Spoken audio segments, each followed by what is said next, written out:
नमस्कार विद्यार्थी मित्रांनो, मी विनोद नाईक.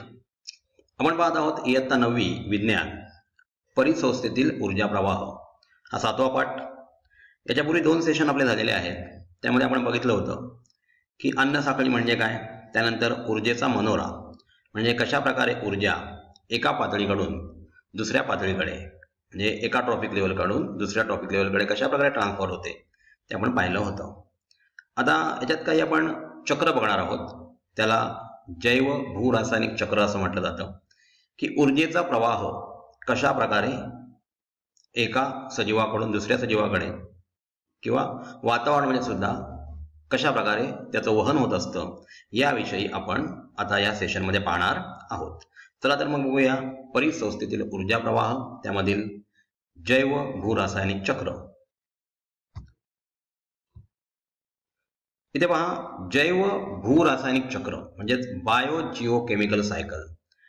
पोषण द्रव्यांच्या परिसंस्थेतील चक्रीय स्वरूपातील प्रवाहाला जैव भूरासायनिक चक्र असे म्हणतात. सांगितलं पोषण द्रव्य म्हणजेच न्यूट्रिएंट्स यांचा चक्रीय प्रवास होतो वातावरणामध्ये, म्हणजेच जमिनीकडून किंवा बायोटिक फॅक्टर्स जे आहेत, सूक्ष्मजीव ऑर्गॅनिझम, त्यांच्याकडून जमिनीमधून रसायनांच्या स्वरूपात परत एकदा हे चक्र कार्यरत असतं आणि अशा प्रकारे ही सायकल कायम चालू राहते.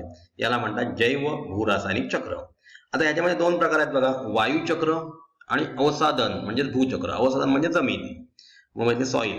याच्यामध्ये कशा प्रकारचे कॅल्शियम किंवा लोह असे खनिज असतात आणि वायू चक्रामध्ये आपण बघितलं की नायट्रोजन डायऑक्साईड किंवा कार्बन डायऑक्साईड, इतर वायू कशा प्रकारे त्यांचं विसरण होत असतं याच्याविषयी आपण आता या जैव भूरासायनिक चक्रामध्ये पाहणार आहोत. चला तर मग पाहूया जैव भूरासायनिक चक्र. पहा विद्यार्थी मित्रांनो, परिसंस्थेतील ऊर्जेचा प्रवाह हा एकेरी असला तरीही पोषद्रव्यांचा प्रवाह मात्र चक्रीय असतो. पहा, एकेरी असला म्हणजे काय, आपण आधीच्या सेशनमध्ये पाहिलं होतं. शेवटला एक लाईन होती की ऊर्जेचा प्रवाह जो आहे तो परिसंस्थेमध्ये एकेरी आहे. बघा, सूर्यापासून आलेली ऊर्जा जी उत्पादकांमार्फत प्राथमिक भक्षक, त्याच्यानंतर द्वितीय भक्षक आणि तृतीय म्हणजे सर्वोच्च पातळीकडे जाते. तिथून त्याचं विघटन होऊन परत एकदा ती मातीमध्ये जाते. म्हणजे सूर्यापासून आलेली ऊर्जा जी आहे ती परत सूर्याकडे जात नाही आणि म्हणून याला ऊर्जेचा एकेरी प्रवाह असं म्हणतात. हे आपण आधीच्या सेशनमध्ये पाहिलं.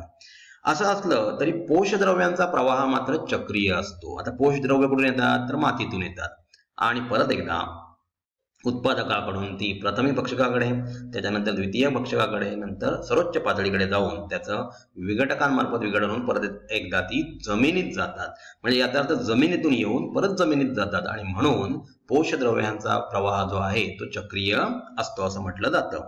सर्व सजीवांना वाढीसाठी विविध पोषक द्रव्यांची आवश्यकता असते. आपण पाहतो की शेतीमध्ये आपण सुफला किंवा उज्ज्वला अशा प्रकारची खतं टाकत असतो. त्या सुफला किंवा उज्ज्वलामध्ये जास्त प्रमाण नायट्रोजनचं असतं. याचं कारण वनस्पतीच्या वाढीसाठी नायट्रोजनची गरज असते.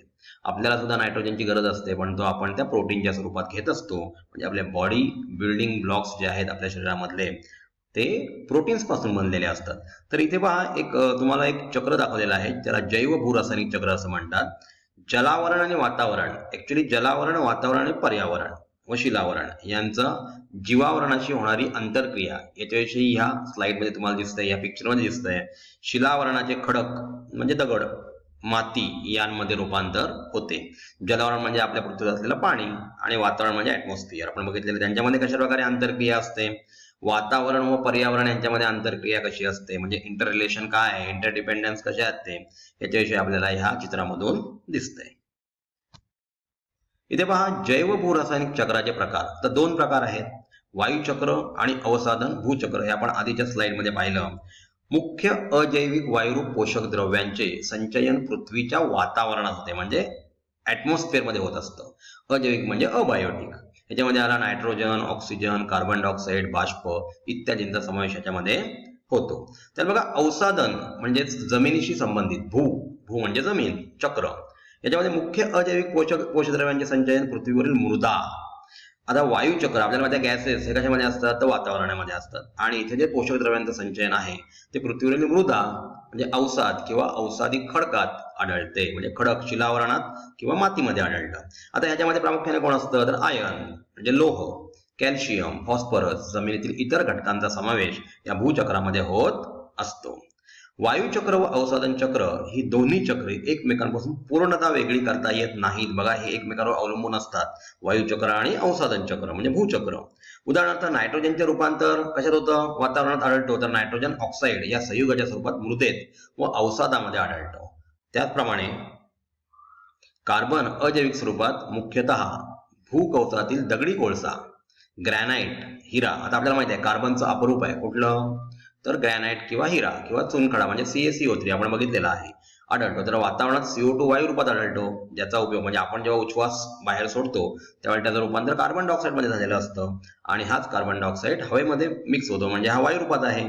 तर कोळसा म्हणजे कोल किंवा ग्रॅनाइट, हिरा व चुनखडकामध्ये आपल्याला तो जो असतो तो अवसादामध्ये म्हणजेच मातीमध्ये आढळतो. म्हणजे दोन्ही प्रकारे हे आपल्याला असू शकतात. म्हणजेच वायुचक्र आणि अवसादन चक्र ही दोन्ही चक्र विद्यार्थी मित्रांनो एकमेकांवर अवलंबून असतात. ती पूर्णपणे एकमेकांपासून वेगळी करता येत नाही. जसं आपण नायट्रोजनचं सुद्धा बघितलं की नायट्रोजन ऑक्साईड हा संयुगाच्या स्वरूपात मृदेत म्हणजे अवसादामध्ये आढळतो आणि नायट्रोजन वायूच्या रूपात आपल्याला तो वायू रूपामध्ये आढळतो, वातावरणात आढळतो. म्हणजे ही एकमेकांपासून आपण वेगळी करू शकत नाही, पूर्णपणे वेगळी करू शकत नाही.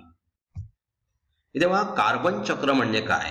म्हणजे कार्बन कशा प्रकारे जमिनीतून ट्रान्सफर होऊन परत एकदा वातावरणातून जमिनीत येतो, याला कार्बन सायकल म्हटलं जातं, कार्बन चक्र. तर कार्बनचे वातावरणातून सजीवांकडे व सजीवांच्या मृत्यूनंतर पुन्हा वातावरणाकडे होणारे अभिसरण व पुनर्चक्रीकरण म्हणजेच कार्बन चक्र होय. आपल्याला माहिती आहे ही सायकल आहे. म्हणजे काय? वातावरणाकडून सजीवाकडे येणार, सजीवांकडून परत वातावरणात जाणार. म्हणजे कशा प्रकारे ही क्रिया होत असते ते आपल्याला कार्बन चक्राच्या अनुषंगाने दिसेल.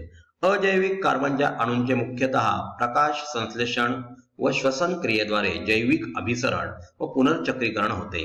बघा, अजैविक कार्बन, अजैविक म्हणजे अबायोटिक कार्बन जो आहे तो त्याचे प्रकाश संश्लेषण म्हणजे फोटोसिंथेसिस, ज्याच्यामध्ये आपल्याला माहित आहे की कार्बन डायऑक्साईडमुळे ग्लुकोज तयार होतो आणि श्वसन क्रिया म्हणजे आपली श्वसन क्रिया किंवा प्राण्यांची श्वसन क्रिया, याच्यामध्ये ऑक्सिजन इंटेक केला जातो आणि आतमध्ये सेलमध्ये क्रेब्स सायकलच्या मार्फत रिएक्शन होऊन कार्बन डायऑक्साईड बाहेर येतो. मग अशा प्रकारे तो कार्बन वनस्पती वापरतात. वनस्पतींच्या फोटोसिंथेसिसच्या प्रक्रियेमध्ये तयार झालेला ऑक्सिजन आपण वापरतो. आपण फक्त इथे कार्बन बद्दल बोलतोय आणि म्हणून अशा प्रकारचं हे कार्बन चक्र हे एक महत्वाचं जैव भूरासायनिक चक्र आहे. इथे पहा, कार्बन चक्रातील प्रमुख प्रक्रिया आपल्याला दिसते.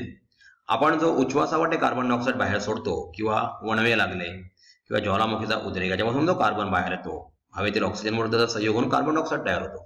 आता याच्यामध्ये 6CO2 आणि 12H2O, त्यानंतर सनलाइट आणि क्लोरोफिल यांच्या मार्फत त्याचं कन्वर्जन C6H12O6 ग्लुकोज मध्ये होत असतं आणि 6 पाण्याचे मॉलिक्युल्स, पाण्याचे रेणू आणि ऑक्सिजन. सर्वात महत्वाची गोष्ट म्हणजे काय? तर प्रकाश संश्लेषणामध्ये ऑक्सिजन तयार होतो, जो ऑक्सिजन आपल्याला हवा आहे.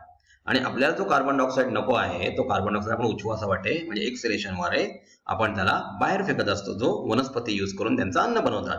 आता हा जो तयार झालेला C6H12O6 आहे आपल्या शरीरामध्ये ग्लुकोज, आपण काहीही खाल्लं तर त्याचं रूपांतर ग्लुकोज मध्ये होतं आणि आपण नाकाद्वारे जेव्हा इनहेलेशन करतो त्यावेळेला 6O2 6 ऑक्सिजनचे अणू यांच्यामध्ये रिएक्शन होऊन आपल्या सेलमध्ये एक अंगक आहे, एक ऑर्गॅनेल आहे ज्याचं नाव आहे तंतुकणिका म्हणजेच मायटोकॉन्ड्रिया. ह्याच्यामध्ये ही जी एनर्जी आहे जी स्टोअर केली जाते, 6CO2 तयार होतो परत एकदा आणि हा कार्बन डायऑक्साईड आपण बाहेर फेकतो. म्हणजे ही चक्रीकरणाची प्रक्रिया कायम चालू असते. 6H2O मॉलिक्युल आपण जेव्हा थंडीच्या दिवसामध्ये बघा श्वास जेव्हा बाहेर सोडतो, आपण समजा मिररवर अशा प्रकारचे श्वास टाकून बघितला तर आपल्याला तो असा व्हाईटिश भुरकट दिसतो. याचं कारण ह्याच्यामध्ये पाण्याची वाफ असते. आपल्या बॉडीचं टेम्परेचर साधारण 37-38 डिग्री सेल्सिअस असतं आणि ह्याच्यामध्ये पाण्याचं इव्हॅपोरेशन होतं. आणि ह्याच्यात सर्वात महत्त्वाचा घटक म्हणजे आपल्याला ऊर्जा मिळते. आपल्याला भूक लागलेली आहे म्हणजे आपण काहीतरी खातो आणि खाल्ल्यानंतर इथे मात्र पेशीमध्ये ही रिएक्शन होऊन आपल्याला ऊर्जा मिळते. महत्वाची गोष्ट काय आहे तर ह्याच्यामध्ये कार्बन डायऑक्साईड जो आहे तो वनस्पती घेतात, हा कार्बन डायऑक्साईड आपण सोडलेला असतो आणि ह्या चक्रीकरणामध्ये ऑक्सिजन तयार होतो, जो ऑक्सिजन आपल्या शरीरासाठी आवश्यक आहे तो आपण परत एकदा आपल्या शरीरात घेतो.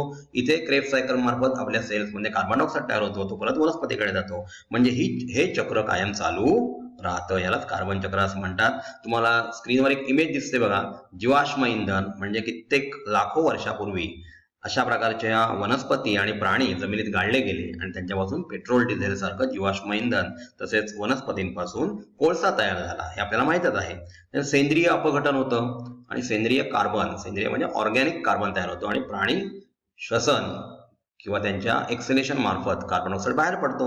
वनस्पती श्वसनामध्ये कार्बन डायऑक्साईड त्यांना पाहिजे आहे आणि ऑक्सिजन बाहेर पडतो. म्हणजे सूर्यप्रकाशाच्या स्रोतापासून आपल्याला तो दिसतो. त्याचप्रमाणे आपल्याला कारखाना दिसतोय बाजूला, त्याच्यामध्ये कार्बन डायऑक्साईड बाहेर पडताना त्या स्मोक मधून आपल्याला दिसत असतो. तर एक लक्षात घ्या की जीवाश्म इंधनाचे ज्वलन म्हणजे आपण जेव्हा बाईक चालवतो किंवा कार चालवत असतो त्यावेळेला जीवाश्म इंधन जे आहे पेट्रोल किंवा डिझेल याचं ज्वलन होतं, कंबशन होतं आणि त्याच्यापासून कार्बन डायऑक्साईड तयार होतं. त्याचप्रमाणे लाकडाचे ज्वलन, वणवे लागतात, ज्वालामुखीचा उद्रेक याच्यापासून कार्बन डायऑक्साईड अबायोटिक फॅक्टर तयार होतो आणि तो हवेत मिसळतो. प्रकाश संश्लेषणाने वातावरणात ऑक्सिजन सोडला जातो. आपण मागेच रिएक्शन बघितलेली आहे. तर श्वसनाने CO2 बाहेर वातावरणात सोडला जातो. वनस्पतींमुळे वातावरणातील ऑक्सिजन व CO2 वायू यांचा समतोल राखला जातो. बघा, वनस्पती हा फार महत्वाचा घटक आहे. वनस्पती जर या पृथ्वीतलावर नसत्या तर आपण सुद्धा या पृथ्वीतलावर आढळून आलो नसतो. याचं कारण त्यांच्यापासून आपल्याला आपलं अन्न मिळत असतं. आता इथे बघा काही प्रश्न विचारले, या प्रश्नांची उत्तर आपण द्यायची आहेत. उष्ण कटिबंधात कार्बन चक्र प्रभावी असते असे का होते? याचं कारण आपल्याला माहिती आहे की उष्ण कटिबंधामध्ये कार्बन जो असतो तो कार्बन डायऑक्साईड तिथे वनस्पती शोषतात. कार्बनचे पृथ्वीवर प्रमाण स्थिर आहे तरी CO2 वायूमुळे तापमान वाढ का होत आहे? हवेतील कार्बन व तापमान वाढ यांचा संबंध काय आहे? तर लक्षात घ्या, कार्बन डायऑक्साईड जो आहे त्याची एक प्रॉपर्टी आहे, तो ऊर्जा रिटेन करतो. ऊर्जा म्हणजेच काय, तर जी हीट आहे त्याला पकडून ठेवतो आणि म्हणून जशी ही वर कार्बन डायऑक्साईड जात असतो त्याप्रमाणे त्या भागामध्ये मोठ्या प्रमाणावर हीटचं संचयन होत असतं आणि म्हणून तिथे गरमपणा जास्त वाढतो. ज्याच्यामुळे पृथ्वीचं तापमान वाढत चाललेलं आहे आणि पृथ्वीला बर्फ वितळून सुद्धा मोठ्या प्रमाणात प्रलय होण्याची भीती निर्माण झालेली आहे. याला हरितगृह वायू असं सुद्धा म्हटलं जातं. तर विद्यार्थी मित्रांनो, आपण ह्या सेशन मध्ये काय शिकलो, तर जैव रासायनिक चक्र म्हणजे काय, अवसादन चक्र म्हणजे काय किंवा वायुरूप चक्र म्हणजे काय, हे कशा प्रकारे आपण त्यांना वेगळे करू शकत नाही किंवा कार्बनचं कशा प्रकारे संक्रमण या पृथ्वीतलावरून वातावरणामध्ये म्हणजे सजीवांकडून जमिनीकडून परत सजीवांकडे होत असतं हे आपण ह्या सेशन मध्ये पाहिलं. धन्यवाद.